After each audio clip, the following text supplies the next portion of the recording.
8절 말씀입니다. 다니엘은 뜻을 정하여 왕의 음식과 그가 마시는 포도주로 자기를 더럽히지 아니하리라 하고 자기를 더럽히지 아니하도록 환관장에게 구하니. 아멘. 식사는 맛있게 하셨습니까? 네. 저도 맛있게 많이 먹었습니다. 결혼을 하고 나서 어느 날부터인가 와이프가 밥을 잘 차려주더라고요. 그래서 맛있게 먹고 이렇게 지내오다가 배도 나오고 살도 찌고 이렇게 되었습니다. 그렇게 지내다 보니까 힘들더라고요, 제가. 그래서 와이프한테 물어봤습니다. 왜 이리 밥을 잘 차려주세요? 라고 물어봤는데 와이프가 어느 날 자고 있는데 꿈에 하나님이 나타나서 예배를 드려라 라고 했다고 하더라고요. 그래서 눈을 뜨고 옆을 보니 제가 있어서 예배를 드려야겠구나.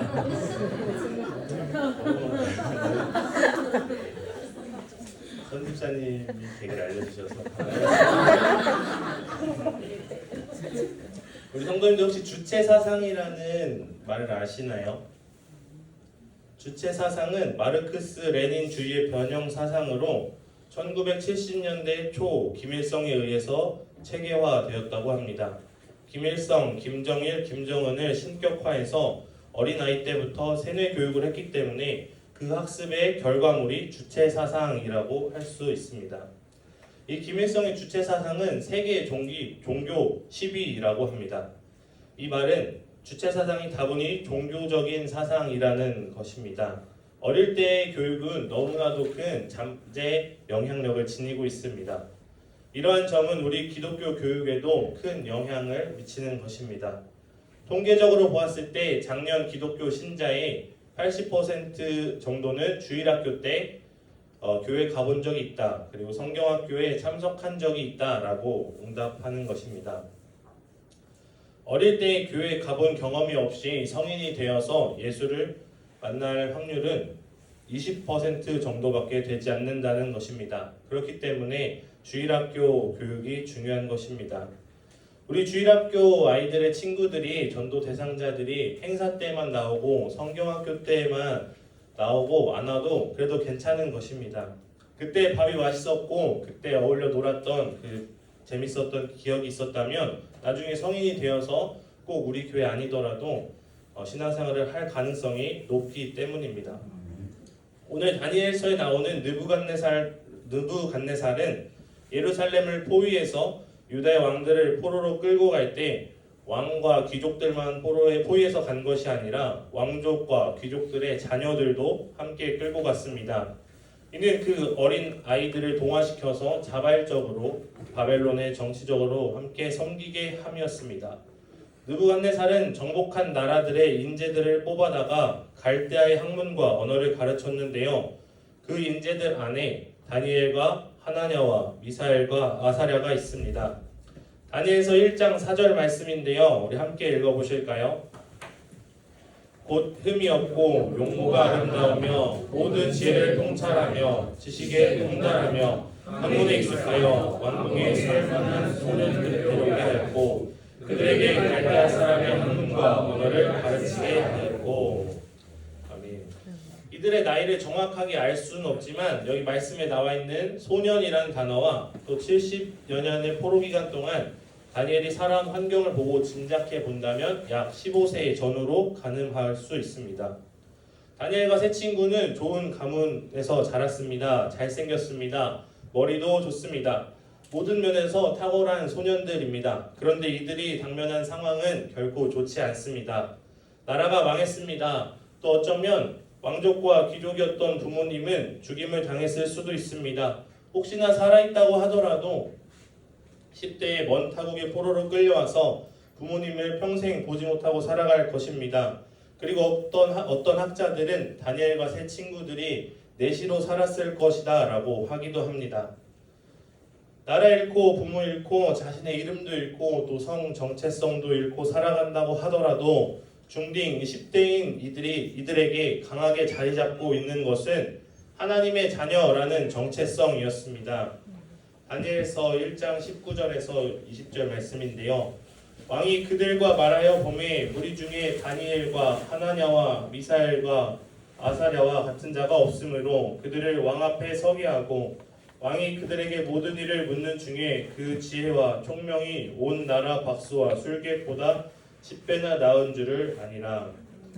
이들이 3년 동안 갈대아 학문을 배웠는데 어떻게 된 일인지 그들을 가르쳤던 선생님들보다 더 뛰어나다는 것입니다.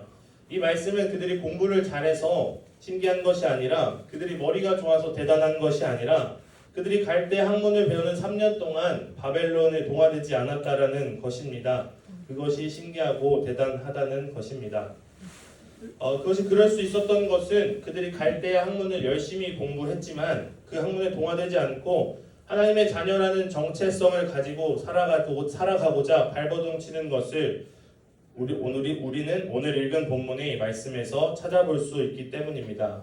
다니엘서 1장 8절을 다시 한번 같이 읽어보실까요?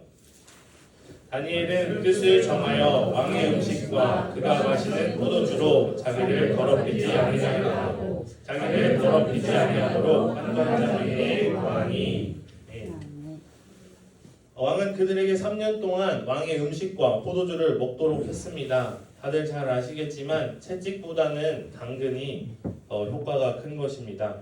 10대 중딩 고딩 청소년들에게 왕의 음식을 줄 만큼 왕의 대우를 해줬다면 그들은 쉽게 마음이 동화되었을 것입니다.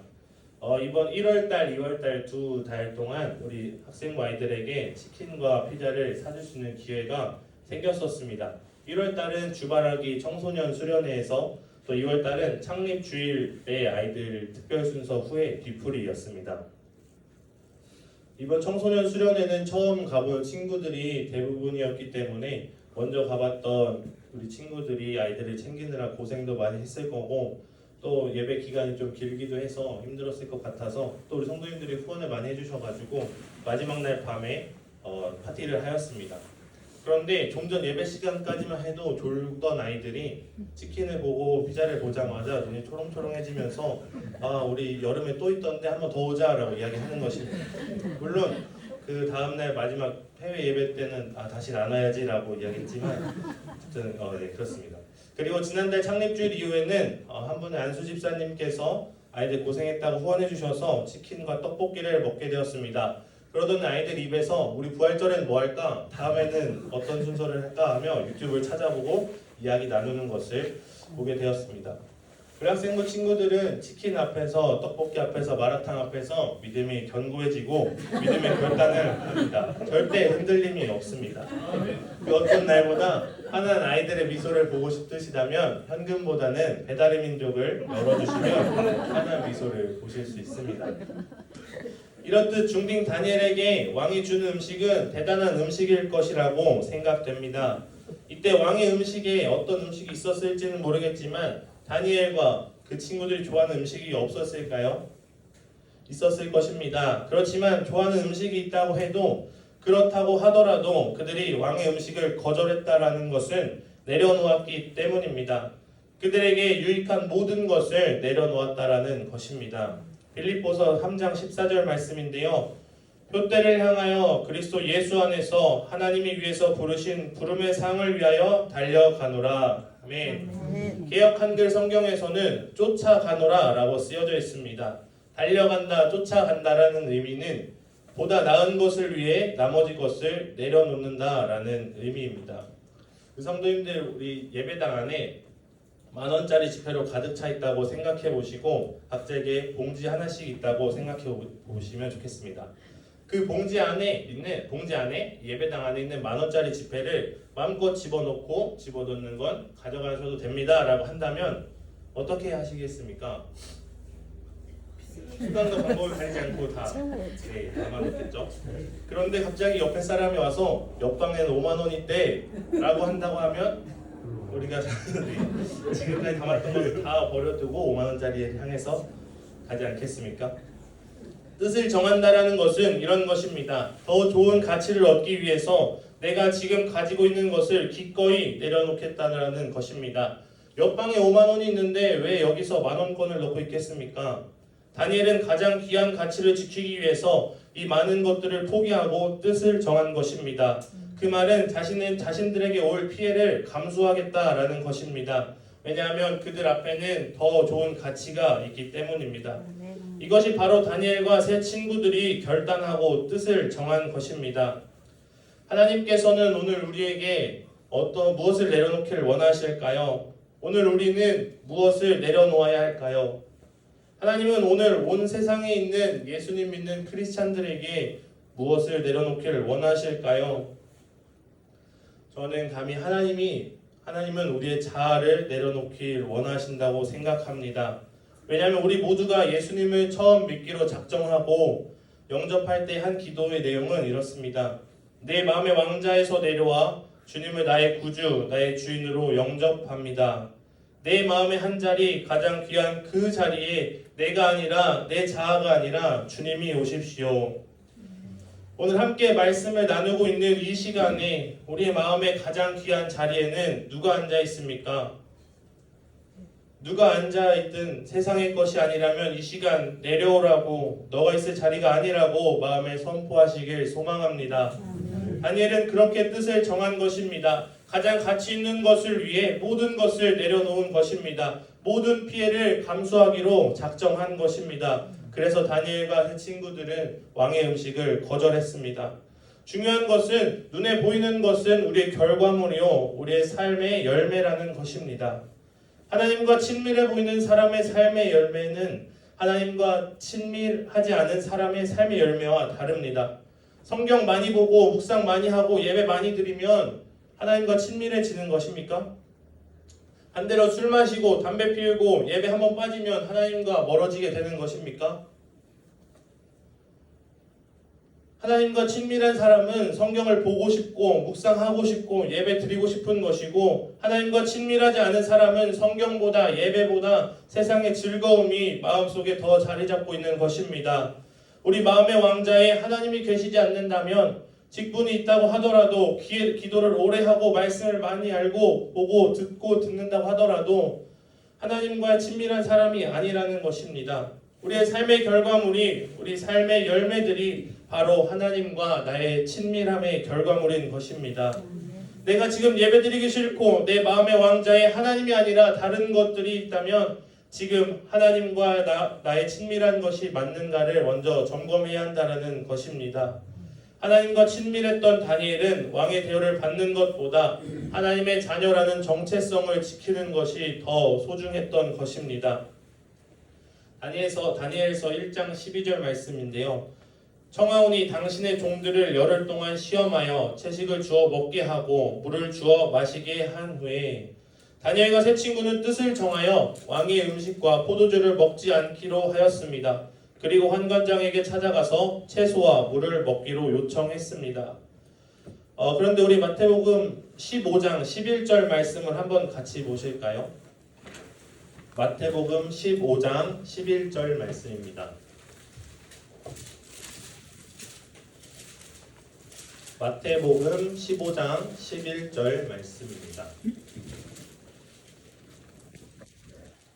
다 찾으셨나요? 같이 한번 읽어보실까요? 입으로 들어가는 것이 사람을 거룩게 하는 것이 아니라 입에서 나오는 그것이 사람을 거룩게 하는 것이니라. 아멘. 예수님께서는 먹는 것이 사람의 존재를 규제하는 것이 아니라고 말씀하고 계십니다. 다니엘과 친구들은 자기들이 원해서 부정한 음식을 취한 것이 아니라 어쩔 수 없는 상황에 놓였습니다. 그렇다면 유대인들이 금했던 돼지고기나 고등어나 이런 거 먹지 않고 저 이 음식 안 좋아해요, 안 먹을래요 이렇게 얘기하면서 소고기나 양고기 먹어도 되지 않겠습니까?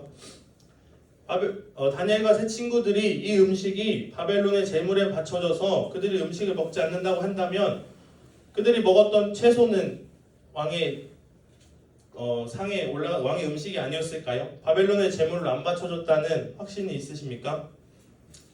율법이 금하고 있는 점성술은 배우면서 왕이 제공하고 있는 옷은 입으면서 왕이 제공하는 잠자리에선 잠을 자고 있으면서 왜 하필 왕이 제공하는 음식만큼은 안 먹겠다고 이야기했을까요? 다니엘서 1장 15절 말씀인데요. 다니엘과 세 친구들이 왕의 음식을 거절한 결과입니다. 열흘 후에 그들의 얼굴이 더욱 아름답고 살이 더욱 윤택하여 왕의 음식을 먹는 다른 소년들보다 더 좋아 보인지라. 채식만 먹던 아이들이 열흘이 지나서 살이 빠지는 것은 당연한 것입니다. 하기 어려워서 그렇지 열흘 동안 채식만 먹는 다이어트하면 살 안 빠질 사람이 있을까요? 그런데 나라 망하고 부모는 죽고 포로를 끌려가서 이름도 잃어버리고 내시로 살아가면서 얼굴 피부가 좋아졌다, 꿀 피부가 됐다. 이게 그렇게 대단한 일인가요? 다니엘과 세 친구들이 자랑할 일인가요? 딱히 대단해 보이지도 않고 부럽지도 않고 그닥 감동적이지도 않은 모습으로 느껴집니다. 이 모습이 오늘날 그리스도인들이 하나님을 믿는다고 하는 그리스도인들이 하나님을 믿지 않는 것처럼 보이게 어떠한 선도 긋지 않고 살아간다는 것입니다. 하나님의 사람이 하나님의 자녀로 살기 위해서 뜻을 정하지 않고 애매하게 살아간다는 것입니다. 어차피 자꾸 넘어지고 실패하는데 무슨 소용이 있어. 어디다 선을 긋고 살아가야 하는지 모르겠어. 지금은 너무 힘드니까 아직 아닌 것 같아. 라고 하는 이러한 수많은 핑계로 스스로 신앙적인 생활을 하는 것을 피하고 있는 것입니다. 무엇 하나 결정하지 못하고 결단하지 못하는 결정장애로 살아가게 되는 것입니다. 왜 결정장애로 살아가게 될까요? 왜 내가 살아가는지, 어떻게 살아가야 하는지에 대한 궁극적인 목적을 잃어버렸기 때문입니다. 그렇기 때문에 쉽게 결정하지 못하는 것입니다. 다니엘과 세 친구는 어떤 인생의 사건 앞에서 역사의 주인은 나에게 모든 것을 제공하는 느부갓네살이 아니라 여호와 하나님이라는 것을 표현하고 싶었던 것입니다. 내 삶을 주장하는 것은 나에게 음식을 제공하고 나에게 좋은 옷을 제공하고 나에게 학문을 가르치고 나에게 좋은 잠자리를 제공하는 느부갓네살에 의해서 내가 살아가는 것이 아니라 나의 정체성은 여호와 하나님에 의해서 살아가는 것이다 라고 표현하고 싶어하는 것입니다. 비록 나라는 망하고 부모는 못 보고 이름을 뺏기고 성 정체성을 잃었지만 그렇다 하더라도 여전히 하나님은 살아계시고 여전히 하나님은 나의 하나님 되심을 그들은 표현하고 싶었던 것입니다. 하나님과의 친밀함을 유지하기 위해서 하나님과의 친밀함을 방해한 것을 내려놓고 하나님과의 친밀함을 유지하려 했던 그 다니엘과 세 친구의 믿음의 결단이 오늘 이 시간 우리의 결단이 되시길 주님의 이름으로 축복합니다. 아멘. 왕의 음식을 거부하는 것은 적어도 10대 청소년들이 할 수 있는 최선의 방법이라고 생각합니다. 그들이 무엇을 할 수 있겠습니까? 느부갓네살과 환관장을 죽일 수 있겠습니까? 10대 중딩 청소년들이 할 수 있는 최선의 방법이 나는 하나님의 자녀야 라고 발버둥 치면서 그들이 할 수 있는 최선의 방법이 먹는 거 그만한 것이라는 것입니다. 하나님 저 이거 고기 안 먹을게요. 하나님 저 이거 포도주 안 마실래요. 이러한 고백이 사실은 아무 의미가 없습니다. 그들이 고기를 먹든 안 먹든 포도주를 마시든 안 마시든 아무 의미가 없는 것입니다. 하지만 그들 스스로 내가 하나님의 자녀라는 정체성을 유지하기 위해서 하나님과의 친밀함을 유지하기 위해서 하나님 저 이거 안 먹을래요 라고 결단하고 이야기한 것입니다. 이제는 우리가 할 차례입니다. 지금 우리는 이 세상이 아니라 하나님이 우리의 인생의 주인이 되신다는 것을 증명하기 위해서 우리는 지금 무엇을 하고 계신가요? 나는 지금 무엇을 하고 있습니까? 최소한 다니엘과 그 세 친구는 10대 그 아이들은 돼지고기를 거부했습니다. 그럼 우리는 무엇을 거부하고 있습니까? 어느 주일 날 점심 먹고 난 후에 저는 컴퓨터에 앉아서 오후 예배 PPT를 만들고 있었는데 한 분의 집사님께서 쓰고 오시더니 전사님 저 큰일 났어요 라고 하시는 것입니다. 그래서 그 말씀을 듣고 저는 세 가지의 걱정이 머리에 맴돌았습니다. 첫 번째는 어떤 큰일이시지? 진짜 큰일이면 어떡하지? 두 번째는 성경적인 질문이거나 신앙적인 고민을 이야기하시면 어쩌지? 아니면 자녀에 대한 고민이신가? 세 번째는 아직 PPT 못 만들었는데 언제 만들지? 였습니다. 그런데 하시는 말씀이 전사님 저 오전에 목사님 설교 제목이 생각이 안 납니다. 내용도 전부 다 기억 못 하겠어요 라고 하시는 겁니다. 그래서 그 뒤로 약간의 대화가 오고 가고 마무리했습니다. 그런데 저는 아직도 이 집사님의 이 고민이 되게 인상 깊었습니다. 이 집사님은 목사님의 설교 내용을 기억하면서 설교 제목을 기억하면서 말씀대로 살아가려고 발버둥 치시는 겁니다. 비록 전부 다 외울 수는 없지만 전부 내용을 기억할 수 없지만 그래도 말씀을 기억해서 말씀에 의지해서 새로 시작되는 한 주를 살아내려고 하시는 거예요. 그런데도 이분은 항상 저는 믿음이 연약해서 아직 집사라서 신앙에 무슨 직분이 상관이 있겠습니까? 직분이 있으면 다 하나님과 친밀해지는 것입니까? 사람마다 하나님과 친밀해지려고 하는 방법은 내용은 전부 다르겠지만 이 집사님은 이러한 방법이 본인의 최선의 방법이 되는 것입니다. 어떻게 뜻을 정해야 세상에서 그리스도인으로서의 정체성을 나타내며 살아갈 수 있을까요? 우리 그리스도인들은 포기할 것이 있어야 합니다. 우리 그리스도인들은 이미 포기한 것이 있어야 합니다. 아멘. 우리가 포기한 것이 무엇이 있습니까? 우리가 앞으로 포기해야 할 것이 무엇이 있습니까? 세상과 다르게 살아가는 모습을 보여줘야 교회가 살 수 있는 것입니다. 예수 믿으나 안 믿으나 똑같으면 어떻게 전도하고 누가 예수를 믿으려고 하겠습니까? 오늘 함께 말씀을 나누시는 저와 우리 사랑하는 성도님들은 우리가 하나님의 소유이고 우리의 삶은 세상이 아니라 하나님께 속해 있음을 세상에 보여주길 원하신다면 과감하게 하나쯤은 포기하시길 바랍니다. 아멘. 오늘 이 시간 우리 마음에 결단하시길 소망합니다. 아멘. 사랑하는 성도님 여러분, 황금 같은 주일로 예배에 참석하기 쉽지 않으셨을 줄로 알고 있습니다. 내일이면 또 출근해야 하는데 또 학교에 가야 하는데 묵묵히 내 자신과 싸워 승리하신 성도님들을 주님의 이름으로 축복합니다. 아멘. 그런데 내 안에 하나님이 살아계시다면 우리가 그리스도 예수 안에서 살아가고 있다면 예수 안에서 살아가고자 발버둥 치고 있다면 살아있으나 죽은 믿음이 아니라 여전히 살아있는 믿음을 가지고 있다면 우리 뭐라도 해야 되지 않겠습니까? 우리의 이러한 결단이 세상을 바꿀 수 없을 수도 있습니다. 사람들이 볼 때는 우리를 미련하게 볼 수 있습니다. 그러나 우리는 저항해야 하는 것입니다. 우리는 하나님의 사람인 것을, 우리의 삶은 하나님의 것이라는 것을 우리의 삶으로 세상에 나타내야 합니다. 아멘.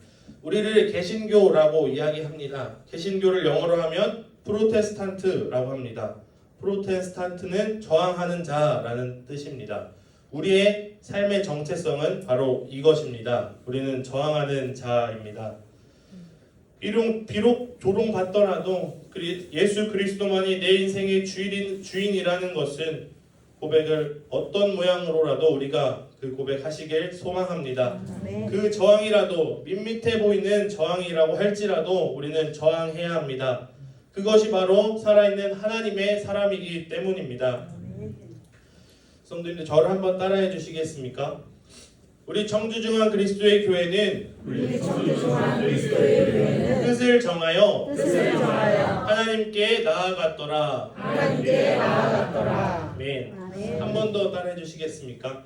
우리 청주중앙 그리스도의 교회는 뜻을 정하여 세상으로 나아갔더라.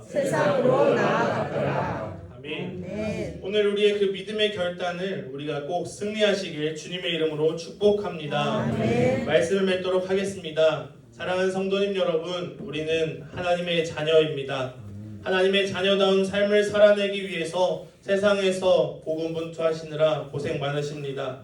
그렇지만 안주하지 않고 계속해서 우리의 믿음이 살아있다면 우리 삶의 최선의 저항으로 승리하시는 삶 되시길, 그리하여서 결국에는 우리의 삶의 주인이신 하나님만 영광 받으시는 삶이 되시길 주님의 이름으로 축복합니다. 아멘. 기도하겠습니다.